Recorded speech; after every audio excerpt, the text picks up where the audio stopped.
Mummy जी नाश्ता। ये सुबह 9 बजे नाश्ता करने का टाइम है। कितनी बार बोला है सुबह 6 बजे उठा कर। इतना लेट क्यों हुआ? वो मम्मी जी कल रात को मुझे पीरियड्स आ गए थे तो इसलिए मैं लेट उठी। क्या? तुझे कितनी बार बोला है महीनों के दिन में किचन में मत जाया कर। अरे क्या क्या तूने दीन ईमान धर्म सब बेच खाई है क्या? लाज शर्म नहीं है कुछ? अरे महीने के दिन में किचन में जाती है, सारा नष्ट कर दिया। अब मुझे सारा घर गंगा जल से धोना पड़ेगा। मम्मी जी मैं किचन में इसलिए गई थी क्योंकि सुबह सुबह आपको दवाई खानी होती है और आप खाली पेट तो दवाई नहीं खा सकती, इसलिए मैं किचन में गई थी आपके लिए नाश्ता बनाने। अरे दवाई देनी हो कुछ भी देनी हो, तुझे मना किया है ना। महीना जब आए तब घर में मंदिर में कहीं नहीं निकलना, तुझे कमरे से बाहर नहीं निकलना है। तेरी इतनी हिम्मत, तू महीने के दिन में किचन में जा रही है। पर मम्मी जी बस एक तो मैं तुझे समझा रही हूँ और तू मुझसे जुबान लड़ा रही है। यही नुकसान है फ्री में शादी करने का। अरे मेरी किस्मत फूटी थी जो मुझे तुझ जैसी बहू मिली। अरे उस वक्त तेरे माँ बाप से दहेज लिया होता ना तो आज ये दिन नहीं देखना पड़ता मुझे। और एक मेरा बेटा है जो सिर्फ अपनी बीवी की सुनता है, उसके अलावा कुछ दिखता ही नहीं है उसे। आज आने दे बेटे को, तेरी ऐसी शिकायत लगाऊंगी ना तुझे तेरे मायके भिजवा के रहूंगी। मुझे नहीं रहना तेरे साथ। मम्मी जी इसमें मायके भेजने वाली क्या बात है, मैं तो बस मैंने बोल दिया ना, एक बार में समझ में नहीं आती और ऊपर से जुबान लड़ाई जा रही है। अरे पूरे घर को अपवित्र कर दिया तो मुझे पूरे घर में गंगा जल छिड़कना पड़ेगा। राम राम राम, सारा घर नष्ट कर दिया। मम्मी जी मैंने ऐसा भी क्या पाप कर दिया, मैं तो बस आपके लिए। राम राम राम, एक तो इसने पाप किया है ऊपर से समझती भी नहीं है। हे भगवान कोई तो इसको बुद्धि दे, समझे कि इसने गलती की है। अरे गलती भी नहीं, पाप किया है इसने। तुझे पता है महीने के दिन में ना कमरे से बाहर नहीं निकलते, घर से भी बाहर नहीं निकलते और तू पूरे घर में घूमती चल रही है। सत्यानाश। मम्मी जी बहुत सारा काम बाकी है और 3 दिन रूम में रहने से बाकी काम कैसे होंगे? ये सब मैं नहीं जानती। मैंने तुझे बोल दिया ना कि 3 दिन तक मेरे सामने मत आना तो मत आना, वरना तुझे मायके भिजवा दूंगी। समझ में आ रही है बात? जा अपने कमरे में, बिल्कुल नहीं दिखनी चाहिए तू मुझे।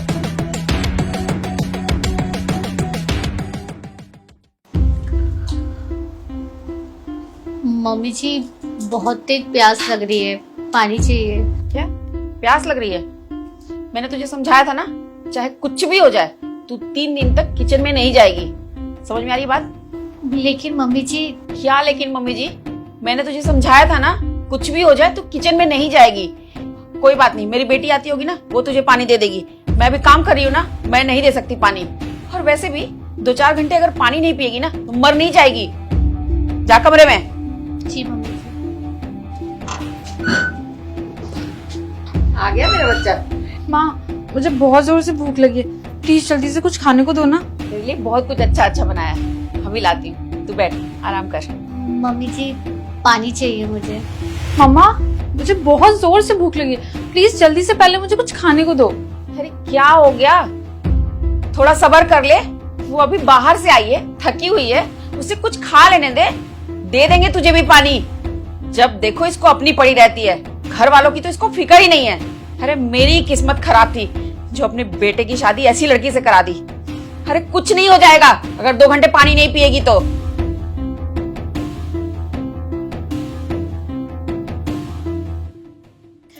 अंजलि बेटा देख मेरा इनहेलर कहाँ है, किचन में होगा या कहीं होगा, ला के दे। मुझे बहुत घबराहट हो रही है। मम्मा आपने तो हद कर दी है, आपको पता है मैं कितने इम्पोर्टेंट कॉल पे हूँ, तब भी आवाज लगाए जा रहे हो। अगर 10 मिनट बाद इनहेलर दे दूंगी तो मर नहीं जाओगी आप। खाती हूँ, रुको अभी। अरे बेटा देना, मुझे घुटन सी हो रही है। अरे सुन जल्दी कर दे बेटा, मेरा दम घुट रहा है।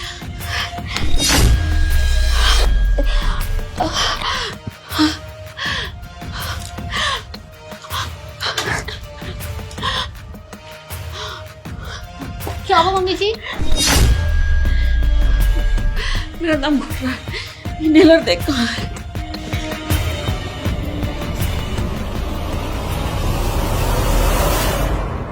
अरे दवाई देनी हो कुछ भी देनी हो, तुझे मना किया है ना, महीना जब आए तब घर में मंदिर में कहीं नहीं निकलना, तुझे कमरे से बाहर नहीं निकलना है।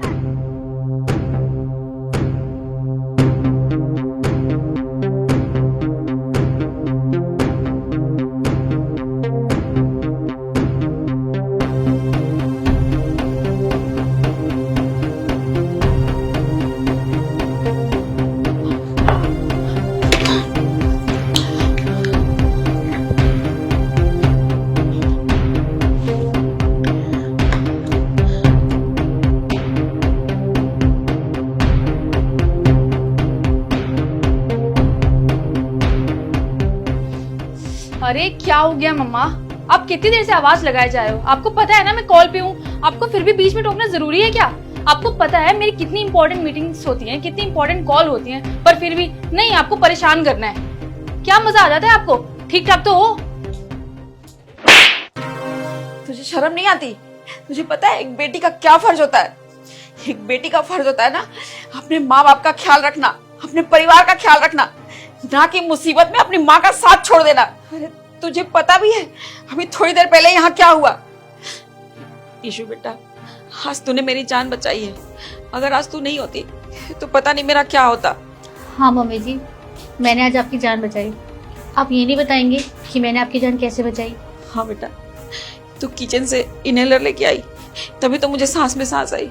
हाँ मम्मी जी, मैं किचन में गई थी और मुझे ये भी पता है कि मुझे पीरियड्स हो रहे थे और आपने मुझे मना किया था किचन में जाने से, लेकिन मैं फिर भी किचन में गई।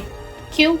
क्योंकि मुझे आपकी जान बचानी थी। और मम्मी जी, आप मुझे इतना सब कुछ बोलती रही, आपने एक बार भी नहीं सोचा कि मुझे कितना हर्ट हो रहा है, मेरी फीलिंग्स में क्या बीत रही होगी। लेकिन नहीं मम्मी जी, आप क्यों समझेंगी? आप तो किसी की भावनाओं को समझती ही नहीं है ना। मम्मी जी, मैं हमेशा आपकी इज्जत करती रही, आपको कभी जवाब नहीं दिया। मैं आपको अपनी माँ सम्मान मानती रही, आपने तो कभी मुझे अपनी बहू तक नहीं समझा। अरे बेटी तो दूर की बात है। मम्मी जी, मैं ना आपकी सारी बात मानती थी, आपकी हमेशा रिस्पेक्ट करती थी, लेकिन आप कभी सामने वाले की बात तो सुनती ही नहीं थी। कम से कम आपको एक बार सामने वाले की बात तो समझनी चाहिए ना, उसको भी तो समझना चाहिए कि उसे कैसा फील हो रहा है, उसे कैसा लग रहा है। हाँ बेटा, मुझसे गलती हो गई, मुझे माफ कर दे। मैं एक औरत होके एक औरत की परेशानी ही नहीं समझ पाई। अरे ये कोई गंदी चीज थोड़ी ना है, और इसी से तो संतान होती है, और ये तो प्रकृति का नियम है। पर मैं ये समझने में भूल कर गई, मुझे माफ कर दे बेटा। कोई बात नहीं मम्मी जी, आपको अपनी गलती का एहसास हो गया ना, मेरे लिए वही बहुत है। और छोटी तुम्हें मम्मी जी का ध्यान रखना चाहिए ना। इस दुनिया में माँ बाप से बढ़कर और कुछ भी नहीं होता है। हाँ भाभी, आप बिल्कुल सही कह रहे हो, मुझसे बहुत बड़ी गलती हो गई है, लेकिन मैं आपसे एक प्रॉमिस करती हूँ, मैं आज के बाद ऐसी गलती नहीं दोहराऊंगी। प्लीज मुझे माफ कर दो।